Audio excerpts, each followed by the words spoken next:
My mother passed away 2 days ago. I want to dedicate this video to her. I don't believe in coincidences.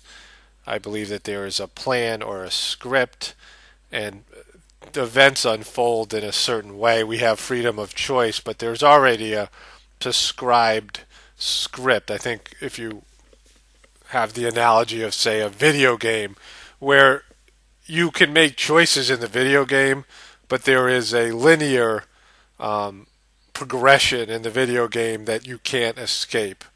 That you can make personal choices, you can do different actions, but there's a linear plan, and that you're following a script that your soul laid down before you even came into existence.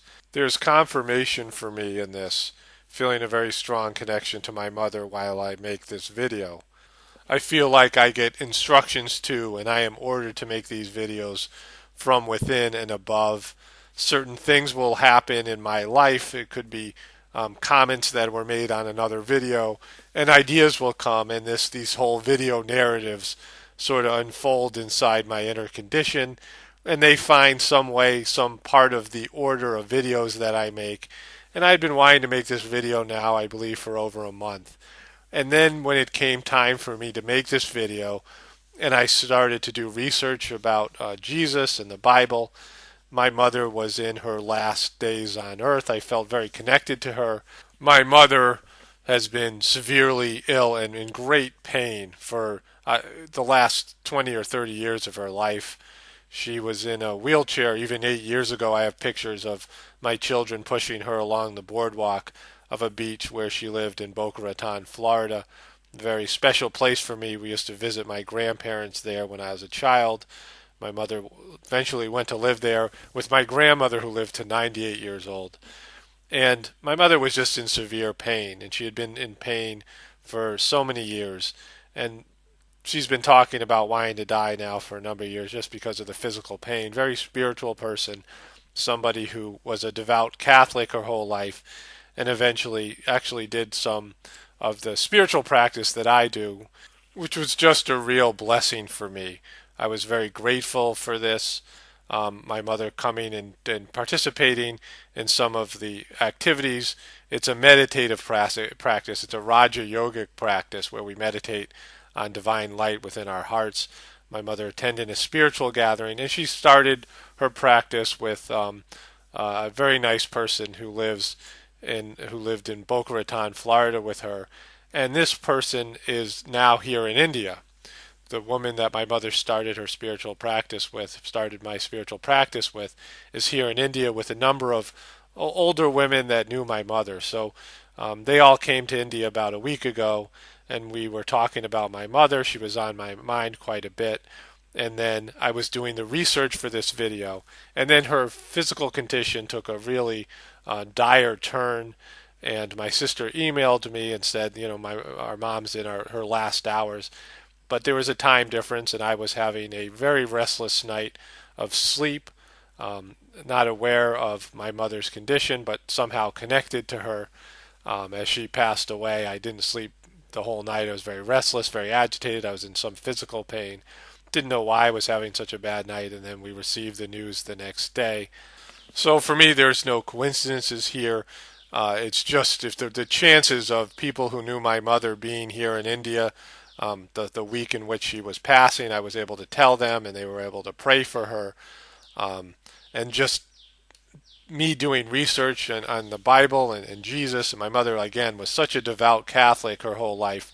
I don't share a lot of personal stories in my videos, or some of my personal stories, and I've never talked about this, but I credit my mother and my grandmother to some extent for having found a spiritual path later on in my life. My mother and grandmother, very devout Irish Catholics, and they prayed every night for every member of our family, a very large family. I have an older brother and 3 older sisters.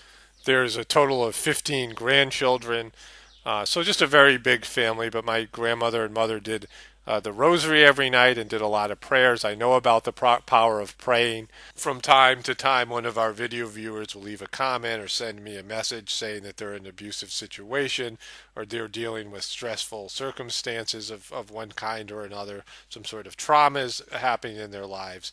I've made a lot of videos on coping with abusive personality types and talking about the trauma cycle.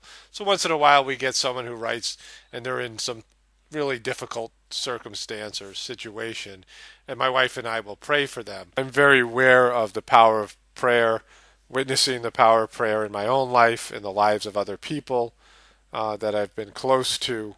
I went through, I don't want to say a dark period, but a difficult period, sort of a lost period where I was lost in the American culture. When I entered high school, I did a lot of partying. I wasn't aware of God, wasn't thinking about God, didn't have a goal and didn't have a purpose. And this lasted all the way until I was about 28 or 29 years old. And then I found my now spiritual path. I feel like I am very grateful for the Catholic upbringing that I had and the religious training that I had. I think it was set me up for what I am doing now. My mother used to have prayer meetings. A lot of people have horror stories about sexual abuse by Catholic priests and physical abuse by nuns in schools and that sort of thing. But we had prayer meetings over my house, and we had nuns there who I was very close to, very nice older women, again, praying for people. I could feel the prayers. I could feel the spiritual condition of the people praying in our house, even at as a young age. And these are things that I am very grateful for. I do not have any negative feelings towards the Catholic Church or Christianity, and certainly not towards Jesus. I have very grateful feelings for my spiritual upbringing, and I feel like I have done, and many other people have done, and what Jesus did. I transcended my religion. Jesus transcended his religion. He was born a Jew. He was born into a religion, and he got a good religious upbringing and religious training, and then eventually he transcended his religion and was reborn as a spiritual person. There are many saints, there are many mystical people in the Christian tradition who were born in the Christian religion, and then they eventually began a spiritual life. They had a spiritual awakening. This is a phenomenon that happens to people, all over the world. It's not really talked about. It's something that I think everybody should know about. And it's where you graduate from your religion and you open up to the spiritual life. I want to focus on, this is sort of the primary focus of this video.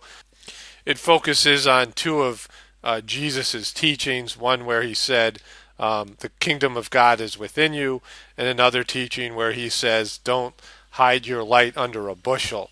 And I just want to say right off that I am not a Christian scholar. I read the Bible when I was a younger person, and I am aware of some of Jesus' teachings. I went back and did some research, some interesting research, but I am not somebody who knows more about the Bible than most of the people watching this video. My contribution to this discussion, the different perspective that I have to offer than probably most people that you're likely to talk to, comes from two different places. The first of which is that when you transcend your religion and you become a spiritual person, it's like you throw a very simple switch. In religion, they externalize God. God is somehow outside of yourself, and the religion acts as sort of a broker between you and God. And when you become a spiritual person, you actively pursue a relationship with the God within you. And I believe this transition from an externalized God to finding the God within yourself is a big part of Jesus' teachings to his disciples and to his followers. And even today, on a spiritual level, he is very intent that his Christian followers come to this realization. And I'll get to that more as I get into the subject matter of this video. And the second thing I have to offer is pattern recognition and seeing things from a different perspective. A lot of the positive comments that I've received from people who watch my videos, how they appreciate the pattern recognition of these narratives and how they have some sort of clarification or clarity or aha moment from watching these videos. To start off with, the way this video even came into existence is that I've received a lot of very respectful comments from Christian viewers that have said that finding God within your heart or finding the God within you is not a part of the Christian tradition. This caused me some angst and some spiritual pain, not just for the people writing the comments, but also for Jesus and his teachings, because I know, and I know in my heart, that this is exactly what Jesus wants people to do. This is exactly what Jesus wanted when he was providing his teachings. He wants people to find the God within them. And there's a reason for what I'm calling the Illuminati. It's a little bit more complex than that, but what people understand as the Illuminati today, there was a reason for them to distort Jesus' teachings. And when I go through the patterns that we all can see in our modern day society, these are historical, abusive, and controlling patterns that you can see throughout history. Many of you can recognize these patterns. You can see these patterns in, say, 9/11 or these stage shootings. A lot of you can see these patterns in modern times, how they're playing out right now in front of us. But when I demonstrate these patterns and how they've played out historically, and how they've affected us all, I think it'll, especially for you Christian viewers, you will get into a closer relationship with Jesus. You will open up to a more you'll have a desire to have a more heart-based relationship with your spiritual master. I believe this is the goal of this video. I'm doing this out of total respect for Jesus and his teachings, and I believe that this video is something that he would want to be made, that he would want Christian people, my Christian brothers and sisters, to see this video. I did a lot of praying. I feel connected to Jesus in terms of making this video. I feel like I have his permission and blessing to make it, and that's how I feel in my heart. So that's why this video is being made. I just want to start off by saying to my Christian brothers and sisters that there are a lot of unacknowledged teachings within the Christian tradition, things that get overlooked. For example, a soul. All religions seem to believe in a soul. All the major religions believe in a soul. And you Christians are taught to believe in a soul. And if you believe in a soul, you believe in spiritual entities. You believe in a spiritual dimension. Heaven is a spiritual dimension. A spiritual being, your soul, eventually travels to heaven or hell, which are two spiritual dimensions. They're not places that a physical being can go and see. They are invisible to the material eye, to our physical eyes, but they are recognizable to a part of ourselves that's our spiritual dimension. And so these are things that you already believe in an energetic life form, in an etheric life form. This is in throughout the Bible, the idea of soul and the idea of heaven, also the idea of halos. You know, there's this idea of halos. Jesus is often pictured with a halo. There are a lot of saints that are pictured with halos. It's kind of interesting. When I Googled halo and I looked for some images of halos, the whole page was about the video game Halo, which I don't know all that much about, but it looks a little demonic, a little bit negative. And you can see how much we've fallen, even in recent years, where if you asked most kids what they think Halo is, they would refer to the video game. But aside from just the spiritual aspect of halos, there's also many people within the Bible, the shepherds, the Mother Mary, the Annunciation, who are visited by angels, visited by spiritual beings, visited by beings from another dimension. You could say that they're extraterrestrial and they were physical beings, or they came from a spiritual dimension. So these are all teachings that are within the Catholic tradition, within the Christian tradition, and within the Bible. So there's, in one sense, this is something that people have to open their minds to and open their hearts to, that these teachings are already there. They're often not acknowledged within people's belief systems, but they're already there. Interdimensional communication between Earth people and higher levels of consciousness. There's the example of Jesus' original teachings to his disciples, the disciples speaking in tongues, his appearing to them after the crucifixion, all of these spiritual dimension type activities. And I'll get to a lot of this later on in the video. And I want to reiterate here for my Christian viewers, for my Christian brothers and sisters, it would make me very happy that because of this video, you had a deeper relationship, an internal relationship with your Master Jesus Christ, that this video would somehow facilitate that. I also wanted to point out that this is a part of your teaching. Having a relationship with Jesus, an internal relationship, is part of his teachings. There is many examples within the Christian tradition where people have got answers. They have prayed directly to Jesus. They have prayed directly to God, and Jesus has either spoken through them where they hear a voice, or they have a dream, or some kind of information comes to them in a channeled type situation. There are people that have channeled him all throughout history, including many of the disciples themselves have had some internal relationship with their spiritual master. And I encourage you to take the information that I present to you in this video and pray directly to Jesus about it. See how this information sits in your heart and makes you feel on a spiritual level.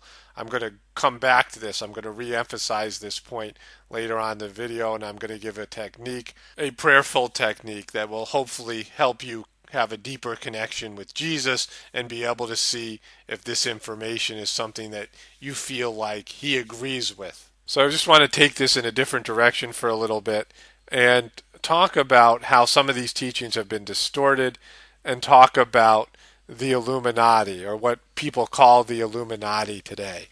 And I've talked about this in another video I made recently, and I think it's called Illuminati Just Go Public. But my understanding of what the Illuminati is not only physical people, human beings, but also a negative spiritual entity and a negative spiritual beings that either incarnate or reincarnate within the human system, and they have ways of controlling the human population through deception and coercion and through violence. So it's not so much about one single organization or one person or something that can be named, but actually a negative spiritual force, a demonic force that creates different organizations and incarnates in different people, or it could be people that get possessed. I'll talk more about that throughout the video, but just in terms of something that we can understand, let's just call this group the Illuminati, even though that their name, say, in early biblical times 2,000 years ago, would have been something else. But the energy, the entity, and the system they use to control people is still the same. They have in a way cracked the code. They have figured out a way, these spiritual beings, these people have figured out a way how to manipulate and coerce the masses and keep control of them by withholding information, distorting information, by using symbolism, by using people's fears and lower emotions, by tempting them, by using their desire for wealth and power and fame against them. There's just a lot here. It's a complex system. I'm not going to get to it all in this video. And I want to talk about one specific archetype, one specific spiritual entity. And using the example of the character Wormtongue, Grima Wormtongue, from J.R.R. Tolkien's Lord of the Rings series, and also from the Lord of the Rings movies. Tolkien did an incredible job in capturing this archetype and explaining this archetype through his character Wormtongue. This is a character, this is an entity, this is a lower level demonic being who wriggles his way into a position of power, into advising somebody who has a position of power, of being a counselor, of being a cabinet member, or being somebody who advises the people that make the decisions. And what this character does is he poisons the minds, dark energy through himself into these people, and then these people take the country or the world, in the case of the modern day civilization, to a dark place. Just a beautiful example that Tolkien gives in his book, where Wormtongue, Grima Wormtongue, poisons the mind of King Theoden. It's beautifully even captured in the movies. I'm not a big fan of the movies. I think there's a lot of darkness in the movies, but they did a great job of capturing this archetype in the movies as well. As you can just see King Theoden's physical condition, his spiritual condition, and the way that they presented Grima Wormtongue, and the way that he manipulates him and takes him to a dark place where he turns on his wise ministers, where he turns on his family, where he turns on all his loved ones and the higher developed beings. And he is taken to a dark place by Grima Wormtongue. I mean, you can visually see this, but we also can see this in our modern world. This example, this archetype, this personality, this demon is working everywhere. This lower level demon is working everywhere in our modern civilization. There's a great photo of Rahm Emanuel, one of Barack Obama's handlers, whispering into his ear. And Obama has this really childlike, almost fearful, confused look on his face. And you can see this throughout the political world. You can see this with Cheney and other people, with George Bush, or you can see this with Sarah Palin and Henry Kissinger. And there's so many of these handlers, these worm tongues, these Grima worm tongues that are there behind the scenes, working for CIA or for Mossad or for some other organization, and they are channeling, they are being a vehicle for this dark energy, controlling people. All of these athletes and all these celebrities have agents, and they have business managers, they have lawyers, they have all of these people that control their finances, control their business decisions, controls their, they have publicists, and they have all these people that surround them, photographers, directors, screenwriters. They have all of these people telling them, do this, flash this hand signal, strike this pose, read these lines. It's all across the board with all the people that you see in public office, or you see hold some sort of public profile position. They are handled and controlled, and they have been influence. They have had darkness whispered into their hearts, into their minds, and poisoning their minds. They have been worm tongue. So we see that there's this archetype, and it's been there for thousands of years. It's part of a controlling system, and many of us can see this pattern in our modern day lives, but you can take this pattern back for many thousands of years. And you can see they have done this, where they join with every organization, not just with this worm tongue type personality. This worm tongue is one of their major players, one of their major assets, one of their major power pieces as they play this game of controlling chess. As they control the masses, they control humanity, but they find their way into every organization around the world. People trace this back to the Khazars, to the Khazarians, but it even goes back farther than that. There's been this element of evil on this planet. There's a reason for this. I'm going to cover it in a totally separate video. But in terms of this video, we can know that there has been a shadow government, a controlling government. There's been this worm tongue personality, and there has been a pattern that we can all see around us. This pattern was brought to light. There is this book called Confessions of an Economic Hitman. There's a lot of videos on this subject. This author, John Perkins, and he talks about this pattern, about his former job as being what he called an economic hitman. If they wanted to take over a country, they would go into the country and try to bribe the president or the king of that country. They would try to control them through financial incentives. If the guy was honest and he was really a good politician, he was there for the people, then they would move towards causing a destabilization. They would hire a bunch of thugs and try to destabilize the country, try to create civil unrest and unseat this person and put in a puppet leader. If that didn't work, he said they would bring in the jackals, what he called the jackals, which were hitmen, and they would murder this person and put in a puppet. And if that didn't work, they would create some sort of terrorist activity or some sort of reason for a military invasion by the United Nations or by the Americans, and they would create a war, and then they would kill the guy and put in a puppet. But no matter what, they would find a way to put in a puppet. Many of you can see this pattern. You can see all the puppets. You can see the puppet leaders we have, the puppet celebrities, the puppet athletes, these brands, these people who are actually brands that they have created and that they control all across the globe. There is not one person of prominence. There is not one powerful organization that hasn't been compromised. If you rise to a level of prominence and you have influence all over the world, then they will find a way to break into your organization and kill it from the inside. Kill it through friendships. Kill it through members of your own group. They will enlist people, dark personalities, to join your group with the sole intent of killing your group and turning it over to the dark side. They may keep some element of your group. They may keep a great deal of what you already do. You can be an organic, you could create some sort of organic product, a very wholesome, natural, organic product. And then at some point, some corporation will come and buy you out, but they'll use your brand, they'll use the trust that you've built up with your client base, and they will turn your product into maybe a poison. Maybe they add a few things here, a few things there.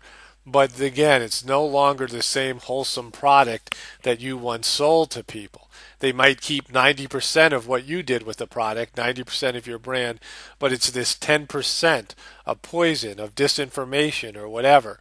They take something that's good and they present all the goodness of it to people, all of the front end of it to people, but in the back end, even if it's just a slight percentage of the entire product or the entire message, it's 10% of demonic energy, of malevolent energy, of malevolent intentions, and they use the goodness to draw people in so they'll come and take the poison.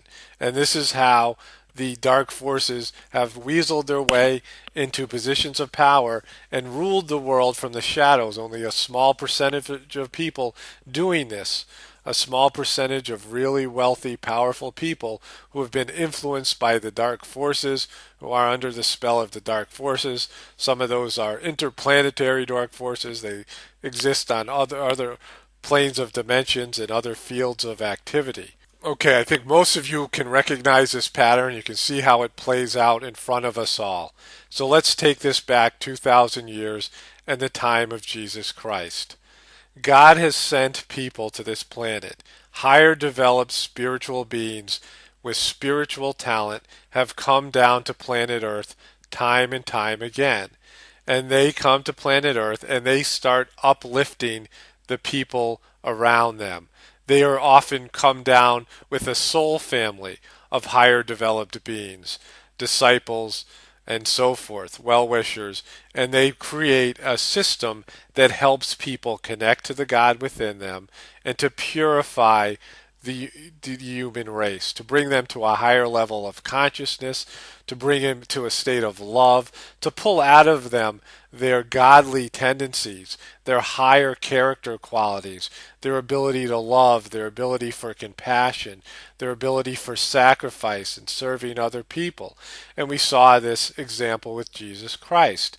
And he came in and he reached a high level of spiritual attainment, and he started to lift up the people around him. Not only did he do that, but he started to say, you don't need all of these slave type training. You don't need of all these shackles you have on you.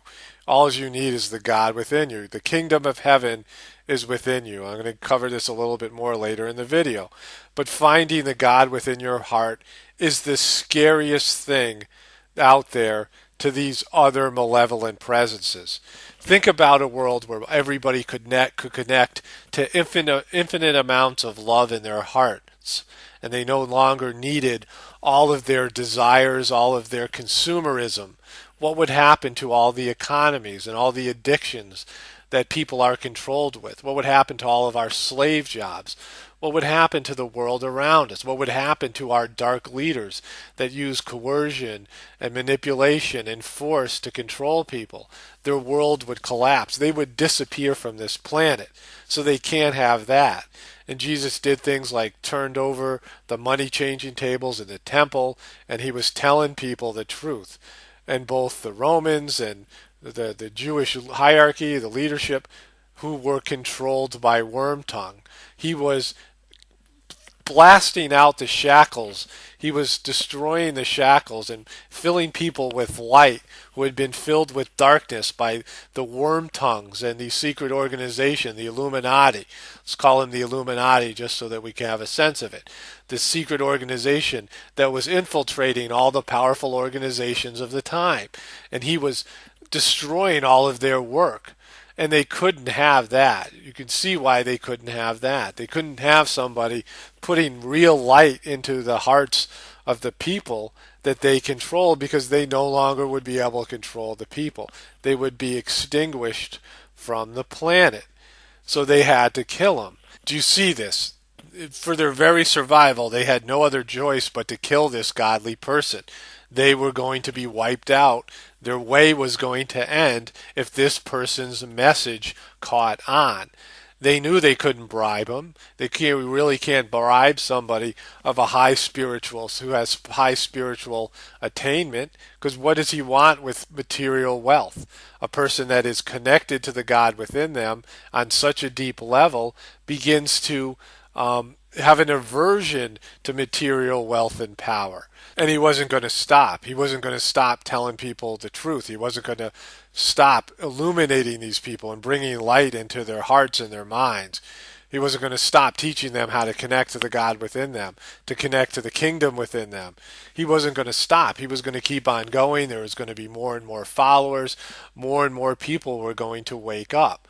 This has happened time and time again, especially in these European countries and these Middle Eastern countries. Of a person of spiritual caliber comes along and starts telling people the truth, and these worm-tongue type people, this Illuminati type organization, has no choice but to murder this person. And I just want to interject something right here. I see a lot of this. It's a Christian type mentality, and certainly within our modern day system, there's this overwhelming sense that people have that the powers of darkness and the powers of evil far outweigh or far exceed the powers of good. And I want to talk a little bit more about this later on in the video. But in terms of these worm-tongue type people and this dark energy, these Illuminati who were planning on killing Jesus, Jesus was allowing this to happen because it was part of the script. His crucifixion was part of his message and his life on work. Just the position he was in when he died, with his arms out and his heart open. He had been insulted, they had spit on him and thrown things, he had been degraded for a number of days, physically abused, emotionally abused, and yet he opened his heart, he opened his arms, and he went into this other plane of existence, an open person, opening his heart out to the world. A very great example. It's an iconic example, this idea of a crucible. This idea where the planet Earth is a crucible, where you go through these really trying, difficult times, and only to ascend to a higher plane of existence once you've passed through this test of fire. I talk about this quite extensively. Certainly in my last couple of videos I talk about this, where that the world itself is about to go through a crucible. We're entering into a period of a crucible, a test of fire, a test of great difficulties, but there's a rare spiritual opportunity for all of us if we adjust ourselves and we are grateful for this opportunity and we rise up to a higher plane of existence through the pain and suffering that's going to be all around us, that we're going to be all experiencing in these next 2, 3, 4, 5 generations of human beings on planet Earth. I think it's very important to point this out, that the Illuminati, this dark organization that was working in the leadership of the Roman Empire and the Jewish religion. These leaders in these organizations that were influenced by the dark side. Again, these organizations had gone through the same sort of compromise, the same sort of dark energy, worm tongue infiltrating into them. Do you see this? So all these organizations had gone through this period where the dark entities found that these organizations of power had to be infiltrated and be compromised, and they had to find a way to control them. So now they're using these organizations to control yet another organization, a new organization that's coming about. So you have this highly developed spiritual being that's creating a movement. He's creating a consciousness, a group consciousness. He's creating this change. He's beginning to wake people up. They're beginning to see the light, so to speak. They're being able to find love in their heart, to be able to find God in their hearts. And these powers that be, this, what we're calling the Illuminati back then, it's just the same group as what we're calling the Illuminati now. I call this group the Great Usurpers in my book, The Choice, because they're trying to usurp the will of God. They're these entities, these dark souls that have gone against the will of God. They've gone in their own direction. They have fallen. They've chosen their way out of creation. They want to be separate. They're separated themselves from the all-connective consciousness that all of us belong to on a heart-based level. They've walked away from their from love. They've turned their back on God. And now they have this system where they control things. So they're going to crucify Jesus, and once they have done that, they have the problem of his disciples. Again, a bunch of spiritually developed beings who part of Jesus' soul family, people, these high-level souls that came down for this great work to create this movement. And again, they can't be bribed. They're not into power. They have a strong connection to the divinity within them. They are going to continue teaching Jesus' messages the way that he taught them, and they are not going to bow down to these worm tongues, to these dark beings that are trying to corrupt and coerce them into going to the dark side, to take their organization to the dark side. So then you see this murder of all these disciples, these horrific murders, these torturous murders of all of Jesus' disciples. And then this keeps on going. They continually murder Christians until what? What do you think happened that made them stop murdering them?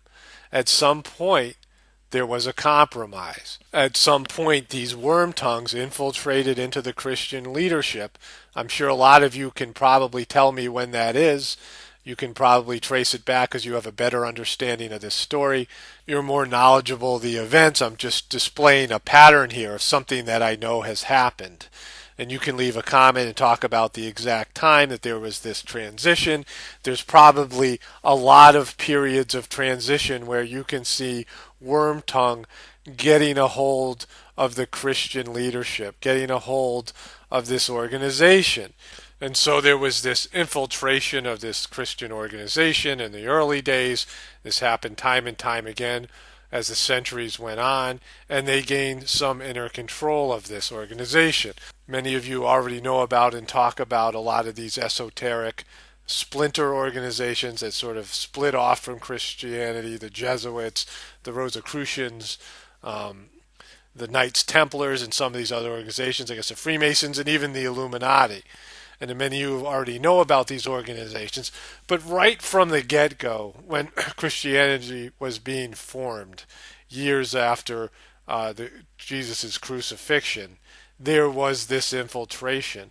And the only reason this organization was able to get rolled out to the masses, to be accepted by the powers that be, is because the powers that be had infiltrated into this organization. And they knew that this was a very powerful message. They knew that Jesus had a very powerful message. They knew that his message could win a lot of hearts and gain the trust of a lot of people. So they wanted this teaching. They wanted to control this teaching. They wanted to be in charge of editing out the things they didn't want people to know. They wanted to be able to co-opt this teaching and to present it to people, reinterpret it for them, to be the ones that told them what this teaching meant. You can see this throughout the Christian history. So they presented Jesus' teaching. See, they didn't come out with this book I just talked about, the New Testament of the Illuminatum, in my recent video, that the Illuminati created this book, or some organization posing as the Illuminati created this book. But these people, these worm tongues, these infiltrators into the Christian organization, these great usurpers that wanted to usurp the position of God, they didn't want to destroy Jesus' message. They wanted to keep as much of it as they could. They wanted to preserve it as much as they could because they knew that's what was going to appeal to people. That's what was going to gain people's trust. That was what's going to bring people in. So people that read the Bible and say, well, this is the Word of God, yes, that's correct. There's a lot of Jesus' teachings in there. A lot of his teachings have been preserved. A lot of his heartfelt messages are there, and people can pick up on it and feel the divinity within these words, within his teachings. But they did do things to compromise his message. They did do things to reinterpret his message and to tell people things that were wrong. And this happened right off from the very beginning. I think a lot of you who are watching this video can already see this. You can see this pattern and how they would have used this technique and why they would have used it. They were going to take all the advantages of his teaching, all of his heartfelt messages, all of his words of love, all of his words of compassion, all of his actions of compassion. They were going to take his story, and that was going to bring people in. That brought you in. That brought your families in, your ancestors into this path. So they had this powerful message that they were going to use to bring people in, but they themselves were going to be the authority. Their first act, the Illuminati's first act, was to create a barrier between you and your spiritual master. They were making themselves the go-between, the middleman between you and Jesus Christ. I think a lot of you will be able to see this. And again, I want to re-emphasize this point that I said earlier in the video. I want you to pray about this. Don't take my word for it. Don't take my interpretation of these facts. Pray directly to your spiritual master, Jesus Christ. Pray directly to God and ask if this is actually what happened. Feel how this sits with you in your hearts. There are many, many Christians who have done this over the centuries. Maybe you yourselves have done this. You've prayed directly to Jesus Christ, directly to God, and you felt a spiritual connection, and the answers have come. We all have different capabilities and ways of connecting to the spirit world, but people have connected to the spirit world all throughout human history. Some people hear voices, some people get channeled messages, some people get information, not just to spiritual masters and higher developed spiritual beings, but sometimes it's to loved ones. I felt my mother's presence since she's passed away a number of times. I was walking around our ashram here, and I felt my mother's presence very strongly. She was in a very loving state. She was very peaceful and blissful. So I had this experience. I think a lot of you have probably experienced this when a loved one passed away. Many of you have probably seen auras or maybe a halo on somebody. You've seen their spiritual condition. So this is something I really, really encourage, and I hope you will do. Pray about this information that I'm presenting here. Pray directly to Jesus. One method would be to pray to Jesus before you go to bed. Pray to God directly before you go to bed. Do it for 7 nights and see what comes to you. Another method is that you pray when you're walking, or you try to form a heart-to-heart connection with Jesus, and you think about some of these things. Sometimes when you're walking around and moving, we all have different types of learning styles. Maybe you have some other type of learning style, a way to get into a prayerful state, and all of a sudden the picture will unfold and you'll be able to see the pattern, and it'll just make sense, and it will open up to you a more loving state. It'll open up to you a more internal connection to your spiritual master, to the God within you, and then you can move forward on a more spiritually dynamic pathway. No longer will God be some externalized presence that you can't connect to directly, but you can connect directly to the God within you, to Jesus, to your spiritual master within you, and then you will feel his presence with you. in a much more tangible way. So I want to get back to this point that the first thing that they did, the most important thing for them, for the Illuminati to do, this group of this secret society, these group of great usurpers trying to usurp the position of God, these bunch of worm tongues, the first thing that they wanted to do was establish themselves as the authority. They were going to interpret what Jesus' teachings were. They've done this in every religion. They've done this in every uh, um, organization, that they're the arbiters of the truth. They decide what you see and what you don't see. They decide what information you get and what information that's available to you. They decide what you believe. They did this in a very simple and diabolical way. They had done this with other religions already. They had done this with other organizations. And they knew whoever controlled the words of Jesus, whoever controlled Jesus' teachings, whoever controlled what's now become the Bible, they would control all of Jesus's followers, all of what became Christians, all the people that became Christians. They would control their access. They would be the arbitrators of Jesus's teachings. They would control your access to your God and to your spiritual master. And so they would have that power. They would decide what your spiritual beliefs were. So their first act of power and control was to tell all Christians, to teach all Christians that the Bible was the Word of God. They had already done this with other religious organizations, and they have done this since then with religious organizations. They would say that this is the Word of God and that this book was God. And they controlled the book, this dark element of the human condition, that what we now know as the Illuminati, what we call today as the Illuminati, these secret demonic beings that worm their way into every organization now control the Bible. They control this book. Do you see this? Do you see this pattern? So I want to go through my understanding, a brief history of the journey of the Bible and the different forms it's taken over the years, and just to emphasize how important it is for everybody to find a way to directly connect to their spiritual master, to directly connect to the God within them. Because if you read the Bible with a direct connection to Jesus, you can cut through a lot of these changes, interpretations, and some of the information that they've taken out, and some of the information that they've put in that didn't come from Jesus directly, some of the twists and turns that have now happened with this great book. If you're able to read it with your hearts and connect to Jesus on a heart level, you can penetrate to a deeper spiritual meaning. You can penetrate to a deeper level of connection to your Master, Jesus Christ. Okay, this video has gone a little bit longer than I thought it was going to go. I'm going to break it in half here. I'll leave a link in the description box for part two, and I'll put part two up as soon as I get it done. Been severely ill and in great pain for the last 20 or 30 years of her life.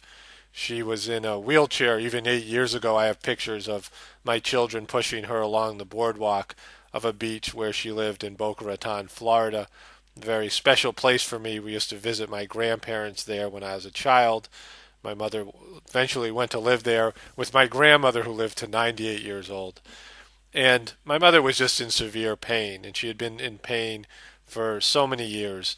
And she's been talking about wanting to die now for a number of years just because of the physical pain. Very spiritual person, somebody who was a devout Catholic her whole life, and eventually actually did some of the spiritual practice that I do, which was just a real blessing for me. I was very grateful for this.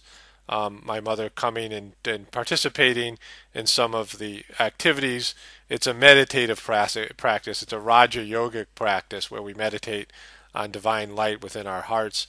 My mother attended a spiritual gathering, and she started her practice with a very nice person who lived in Boca Raton, Florida with her. And this person is now here in India. The woman that my mother started my spiritual practice with,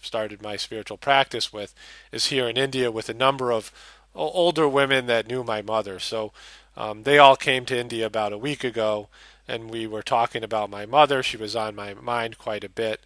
And then I was doing the research. Viewers will leave a comment or send me a message saying that they're in an abusive situation or they're dealing with stressful circumstances of one kind or another, some sort of traumas happening in their lives.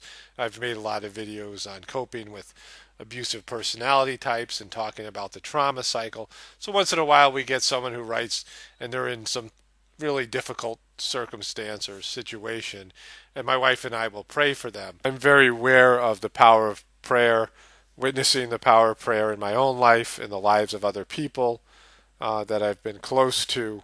I went through, I don't want to say a dark period, but a difficult period, sort of a lost period where I was lost in the American culture.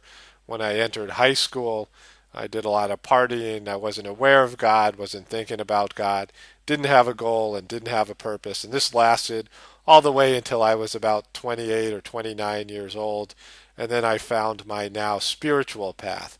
I feel like I am very grateful for the Catholic upbringing that I had and the religious training that I had. I think it was set me up for what I am doing now. My mother used to have prayer meetings. A lot of people have horror stories about sexual abuse by Catholic priests and physical abuse by nuns in schools and that sort of thing. But we had prayer meetings over my house, and we had nuns there who I was very close to, very nice older women, again, praying for people. I could feel the prayers. I could feel the spirit. My mother passed away 2 days ago. I want to dedicate this video to her. I don't believe in coincidences. I believe that there is a plan or a script, and the events unfold in a certain way. We have freedom of choice, but there's already a prescribed script. I think if you have the analogy of, say, a video game, where you can make choices in the video game, but there is a linear progression in the video game that you can't escape. That you can make personal choices, you can do different actions, but there's a linear plan, and that you're following a script that your soul laid down before you even came into existence. There's confirmation for me in this, feeling a very strong connection to my mother while I make this video. I feel like I get instructions too, and I am ordered to make these videos from within and above. Certain things will happen in my life. It could be comments that were made on another video, and ideas will come, and these whole video narratives sort of unfold inside my inner condition, and they find some way, some part of the order of videos that I make. And I'd been wanting to make this video now, I believe, for over a month. And then when it came time for me to make this video, and I started to do research about Jesus and the Bible, my mother was in her last days on earth. I felt very connected to her. My mother has been a condition of the people praying in our house, even at a young age. And these are things that I am very grateful for. I do not have any negative feelings towards the Catholic Church or Christianity, and certainly not towards Jesus. I have very grateful feelings for my spiritual upbringing, and I feel like I have done, and many other people have done, and what Jesus did. I transcended my religion. Jesus transcended his religion. He was born a Jew. He was born into a religion, and he got a good religious upbringing and religious training, and then eventually he transcended his religion and was reborn as a spiritual person. There are many saints, there are many mystical people in the Christian tradition who were born in the Christian religion, and then they eventually began a spiritual life. They had a spiritual awakening. This is a phenomenon that happens to people all over the world. It's not really talked about. It's something that I think everybody should know about. And it's where you graduate from your religion and you open up to the spiritual life. I want to focus on, this is sort of the primary focus of this video. It focuses on two of Jesus' teachings, one where he said, the kingdom of God is within you, and another teaching where he says, don't hide your light under a bushel. And I just want to say right off that I am not a Christian scholar. I read the Bible when I was a younger person, and I am aware of some of Jesus' teachings for this video. And then her physical condition took a really dire turn, and my sister emailed me and said, our mom's in her last hours. But there was a time difference, and I was having a very restless night of sleep, um, not aware of my mother's condition, but somehow connected to her. As she passed away, I didn't sleep the whole night. I was very restless, very agitated. I was in some physical pain. Didn't know why I was having such a bad night, and then we received the news the next day. So for me, there's no coincidences here. It's just if the chances of people who knew my mother being here in India, the week in which she was passing, I was able to tell them, and they were able to pray for her. Um, and just me doing research on the Bible and Jesus, and my mother, again, was such a devout Catholic her whole life.